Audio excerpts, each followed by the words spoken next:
টা দেওয়ার পরে এই সরকারটা আর প্রদীপ জ্বালার লোক পাবে না পার্টি অফিসে, দলটাই থাকবে না। আজকের দিনে যারা যেসব পার্টি মনে করছে যে আমরা আমার পার্টিকে ভোটটা দেব, আমি আমার পার্টিকে যদি ভোটটা দিই তাহলে এই সরকারটা আরো 500 বছর থাকবে। এই ভোটটা যত সময় ইউনাইটেড না হবে ততদিন পর্যন্ত এই সরকারকে কেউ হাঁটাতে পারবে না।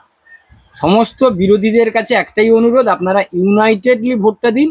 হেরে যাওয়ার পরে আবার আপনারা যে যার দল করুন, যেমন 11 সালে যেটা হয়েছিল, একই ফর্মুলা করুন, অ্যাপ্লাই করুন, দেখবেন এই সরকার একদিনের জন্য টিকতে পারবে না। না বলছি কি মনে হচ্ছে আপনার, মানে এটা কি হবে? যা এটা কি হাওয়া, আমার সম্ভব? ধারণা এবারে মানুষ অনেক সচেতন। আচ্ছা, গ্রাম বাংলার যা হাওয়া আমাদের কাছে যারা আসে তাতে যা বুঝতে পারছি এই সরকার থাকবে না। এবং সরকারের যারা প্রধান তাদের বডি ল্যাঙ্গুয়েজও দেখুন, তারা প্রতি মুহূর্তে অহেতুক একটা নাটক করার জন্য বিভিন্ন ইস্যু তৈরি করার চেষ্টা করছে যেগুলো কোনো কারণ নেই। তো তারা আগে থেকেই বুঝে গেছে যে এইগুলো না তৈরি করলে আমরা চলে গেছি, আরো যেটুকু অক্সিজেন আছে সেটাকে মানুষের কাছে হারিয়ে যাবে। তো আমার ধারণা এই সরকার থাকবে না। দাদা, আমার শেষ প্রশ্ন, আমরা এই ব্রিগেডে দেখতে পেলাম এবং এখন পর্যন্ত দেখতে পাচ্ছি আশ্চর্যজনকভাবে অভিজিৎ গাঙ্গুলি তিনি একেবারে নীরব, মানে তাকে দেখা যাচ্ছে না।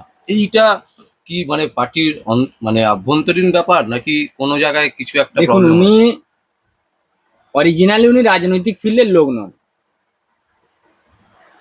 উনি গিয়ে একটা জায়গার সাংসদ হয়েছেন, নির্বাচিত সাংসদদের কিছু কাজকর্ম থাকে।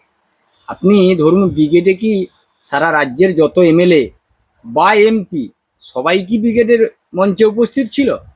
সবাই নিশ্চয়ই ব্রিগেডের মঞ্চে উপস্থিত ছিলেন না, এবং সবাইকে জায়গা দেওয়াও সম্ভব না। অতএব এটা ব্রিগেড হচ্ছে সংগঠনের মিটিং। সেক্ষেত্রে যারা সাংগঠনিক দায়িত্বে আছে তাদেরকেই ডাকা হয়েছে। উনি তো সংগঠনের কোনো দায়িত্বে নেই। যেহেতু একজন হেভিওয়েট মানে ক্যান্ডিডেট, ঠিক আছে, উনি তো সাংসদ, এখানে তো হেভি ওয়েট আর লো ওয়েটের কোনো ব্যাপার নেই, সমস্ত সাংসদেরই একই মর্যাদা। সেক্ষেত্রে সংগঠনের দায়িত্বে, সংগঠন কাকে কাজে লাগাবে, কখন কোথায় কাজে লাগাবে, এটা তো সংগঠনের।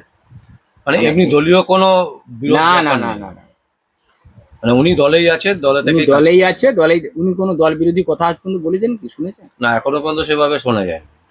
দলেই আছেন। এরকম আরো অনেক এমএলএ এমপি আছেন যারা পার্টির সংগঠনের কাজ, সংসদের কাজ, সেগুলো ওনারা করছেন। ব্রিগেড হচ্ছে সংগঠনের একটা মঞ্চ, সংগঠনের একটা বার্তা দেওয়ার জায়গা। সেক্ষেত্রে সংগঠনের যারা নেতৃত্ব তারাই গুটিকত থাকবে, এটাই স্বাভাবিক।